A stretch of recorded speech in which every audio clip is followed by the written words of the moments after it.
Wow, so there has been a lot of developments on game key cards really over the last few weeks when it comes to the Nintendo Switch 2. Now, with game key cards, I feel like it's safe to say that in my opinion, those are probably the most controversial thing about the Nintendo Switch 2. And it's honestly a very fair thing to hate on, but I feel like a lot of the times when people hate on game key cards, they don't know the whole story.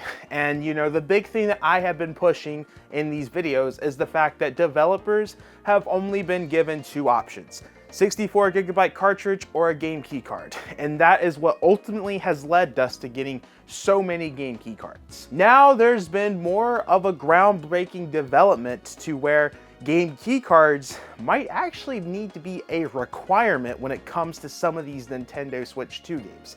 And I wanted to talk about the comments that the developers made and what we should expect when it comes to future game key card releases. Because we've talked about on this channel how the company that makes the cartridges for the Switch 2 has said in an investors meeting that they're looking to make smaller cartridges that aren't 64GB to help these third-party developers. Which now, even if they do that with some of these developer comments, it seems like we could still have a game key card issue. So I want to talk about it all into this video. Let's jump straight into it. All right, let's talk about one of the most recent Switch 2 releases, and that was Star Wars Outlaws. This game got a lot of praise for the Nintendo Switch 2. However, there was a lot of hate for it for the fact that it was a game key card.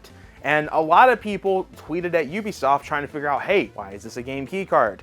Da-da-da-da-da. Everyone was really going in. And then one of the developers actually commented on it on Blue Sky. And they gave a whole statement of why Star Wars Outlaws actually needed to be a game key card. And I wanted to go over what they said. And I quote, "Snowdrop relies heavily on disc streaming for its open world environments. And we found that with the Switch 2 cards, simply didn't give the performance we needed at the quality target we were going for.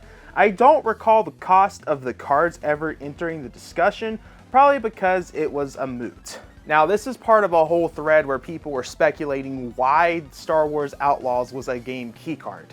And in this discussion, the cost of the 64GB cartridge was talked about. And that's confirmed to not actually be the case of why it was a game key card. Snowdrop is a Ubisoft engine that is heavily used in all of their upcoming open world experiences. And this developer is saying that the regular Switch 2 64GB cartridge is not able to hold that. And that with the game key card, it actually possesses faster technology with SSD. So if you put it into that perspective, I do think that does make a little bit of sense. Now, there are important comments that the developer says right after making this post, because people were worried that this could mean everything is going to be a game key card when it comes to these big third-party experiences, particularly in the open world scene. The Ubisoft developer talks about the fact, well, let me just quote this post. "I think if we designed a game for the Switch 2 from the ground up, it might have been different. As it was, we built a game around the SSDs of the initial targeted platforms, and then the Switch 2 came along a while later. I think in this case, our leadership made the right call." So this is very, very interesting what is said here.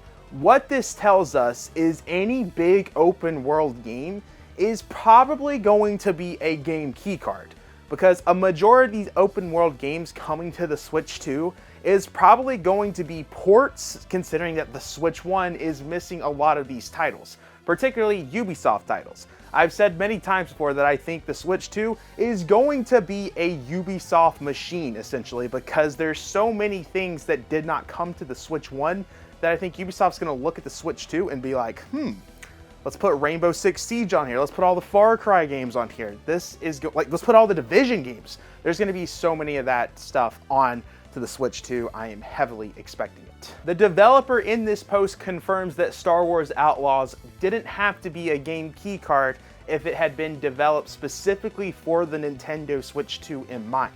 But since the system was announced later after the game was already out, it was kind of impossible to do something like that. Now, if they would have made a version from the ground up, I think that could have been possible, but with a majority of these ports coming out to the Switch 2, you're not going to see built from the ground up Switch 2 versions, because that's not what happened with the Switch 1, and I don't expect to see that ever happening with the Switch 2 with a majority of these third-party games. Stop the video. Guys, this is it. This is the final week of the MonadoMax merch being available for the rest of the week. It's closing like October 3rd or 4th. I can't remember off the top of my head, but go grab a t-shirt if you're interested before the website shuts down and you're never able to get one of these, because the next time we do it will be sometime next year and it's a totally different design.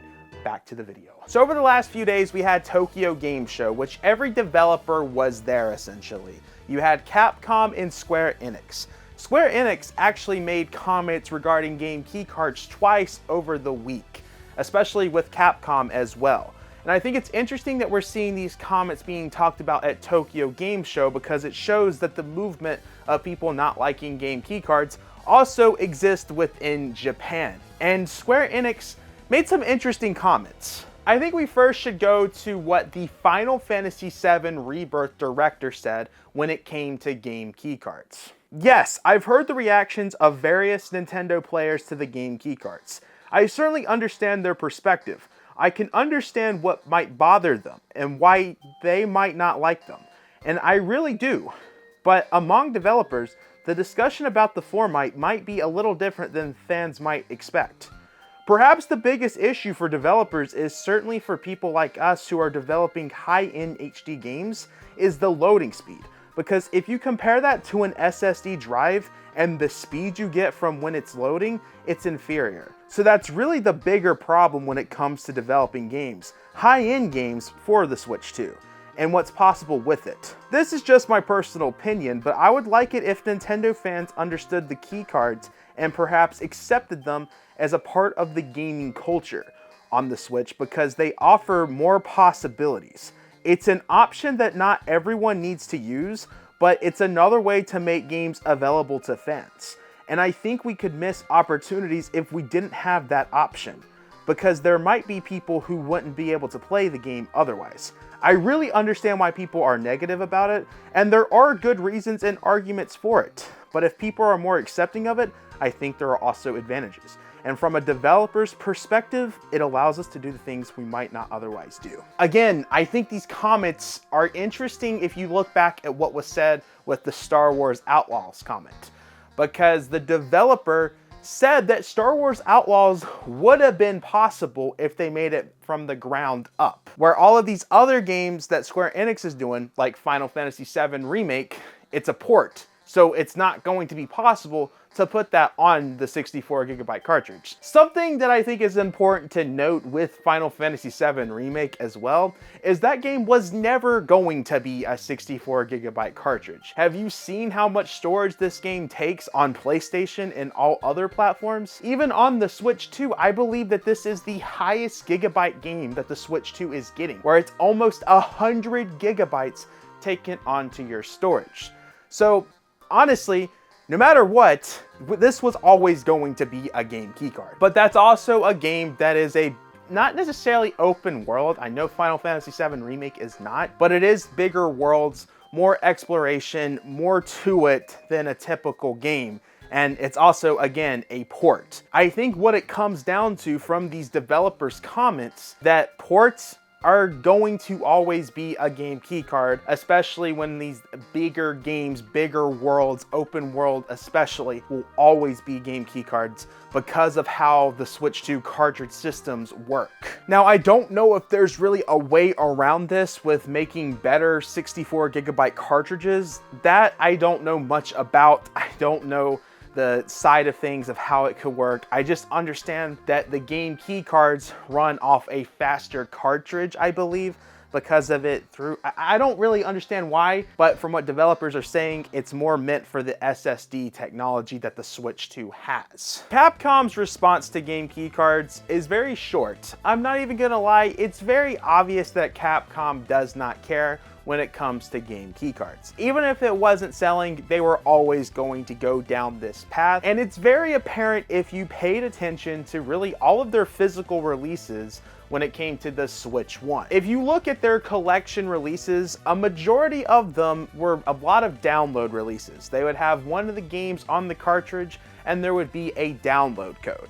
So I am not really surprised that all of what Capcom's doing is game keycards, and probably for the foreseeable future is always going to be game keycards if you look at the history Capcom has had with these releases. But let's go over what they talked about. So this individual asked the Resident Evil 9 director about their thoughts on the Nintendo Switch 2 game keycards. In fact, I will tell you exactly what they said. One of the big topics at the moment around the Switch 2 are the game keycards. As a team making one of the most technically intense Switch 2 games so far, is data streaming an issue when you're putting a game onto a card?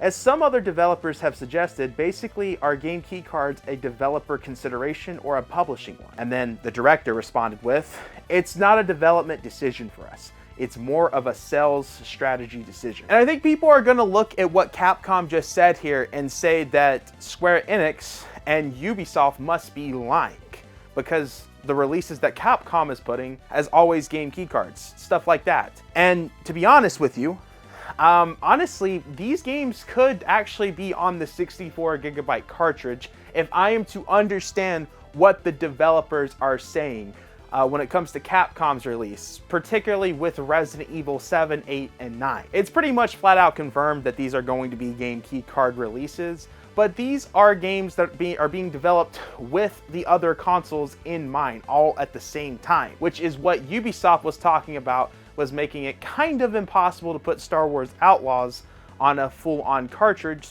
considering that this was a flat-out port. Same thing with Square Enix.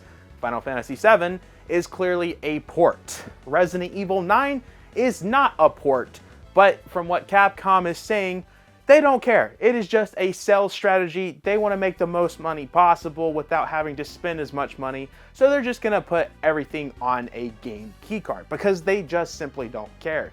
And considering the very short statement that the director said, I think it is very clear that Capcom does not care if you're buying them or not buying them. They're always gonna do this, no matter what. So I bring all these comments up to kind of give you guys an updated feeling on how I think future releases are going to be. I've talked about how I thought that once we get more cartridge sizes, we're gonna see less and less game keycards. And I still stand by that statement. I still think that that's gonna happen sometime next year though, in the middle of summer. So we're gonna be stuck with a lot of game keycard releases. But there's gonna be the companies that don't care, that are still going to do game keycards. Capcom, for example.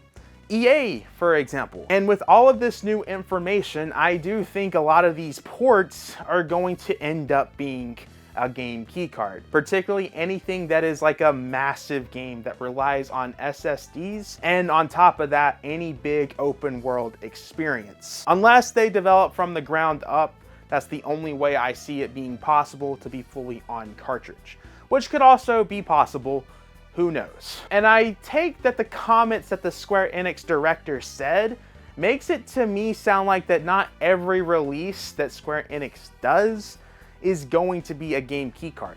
It really sounds once those smaller cartridges are available, they'll put it fully on cartridge. I like to think that, but who knows. I definitely want to hear your guys' comments on game keycards. And I want like an actual discussion on this. I don't want people being like, oh, game keycard, not buying. I want an actual discussion here because we're actually been given points regarding game keycards. And I think it's important to have this conversation rather than us just saying, not buying, figure it out. Like, I just want some actual legitimate comments because a lot of the times when you guys are hating on game keycards, which you guys are more than welcome to. Y'all have fair reason to hate them, but I feel like now we're getting some clearer answers, and I think it's a good debate now at this point. Definitely want to hear it all in the comments down below. But guys, I have been talking for way too much. Make sure to backslash that subscribe button, like the video, check out the Twitter, Discord, Instagram, all that good stuff in the description below, and I will see you guys in the next video. Peace.